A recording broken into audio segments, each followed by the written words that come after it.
भगवद गीता का ज्ञान कर्म पर आधारित।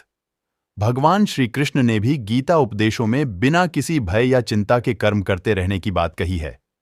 ऐसा कहा जा सकता है कि गीत ज्ञान के माध्यम से श्री कृष्ण ने मनुष्यों को जीवन जीने का सही तरीका सिखाया है।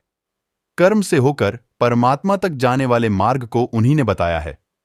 श्री कृष्ण का संपूर्ण जीवन ही एक पी, जिसने मन को जीत लिया है उसने पहले ही परमात्मा को प्राप्त कर लिया है, क्योंकि उसने शांति प्राप्त कर ली है। ऐसे मनुष्य के लिए सुख दुख, सर्दी गर्मी और मान अपमान एक से है। न तो यह शरीर तुम्हारा है और न ही तुम इस शरीर के मालिक हो। यह शरीर 5 तत्वों से बना है: आग, जल, वायु, पृथ्वी और आकाश। एक दिन यह शरीर इन्हीं 5 तत्वों में विलीन हो जाएगा। मनुष्य का मन इंद्रियों के चक्रव्यूह के कारण भ्रमित रहता है, जो वासना, लालच, आलस्य जैसी बुरी आदतों से ग्रसित हो जाता है। इसलिए मनुष्य का अपने मन एवं आत्मा पर पूर्ण नियंत्रण होना चाहिए। मनुष्य को अपने धर्म के अनुसार कर्म करना चाहिए, जैसे विद्यार्थी का धर्म विद्या प्राप्त करना, सैनिक का धर्म देश की रक्षा करना आदि।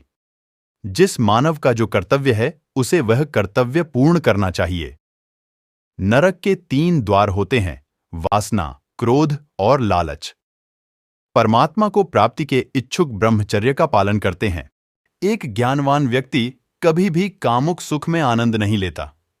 कोई भी इंसान जन्म से नहीं बल्कि अपने कर्मों से महान बनता। श्रीमद् भागवत एकमात्र ऐसा ग्रंथ है जो मनुष्य को जीने का सही ढंग बताता है। गीता जीवन में धर्म, कर्म और प्रेम का पाठ पढ़ाती है। श्रीमद् भागवत गीता का ज्ञान मानव जीवन और जीवन के बाद के जीवन दोनों के लिए उपयोगी माना गया है।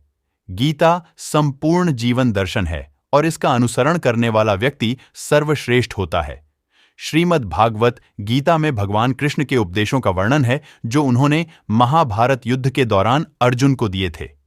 गीता की बातों को जीवन में अपनाने से व्यक्ति को खूब तरक्की मिलती है। गीता में श्री कृष्ण ने बताया है कि इंसान का पतन कब शुरू हो जाता है।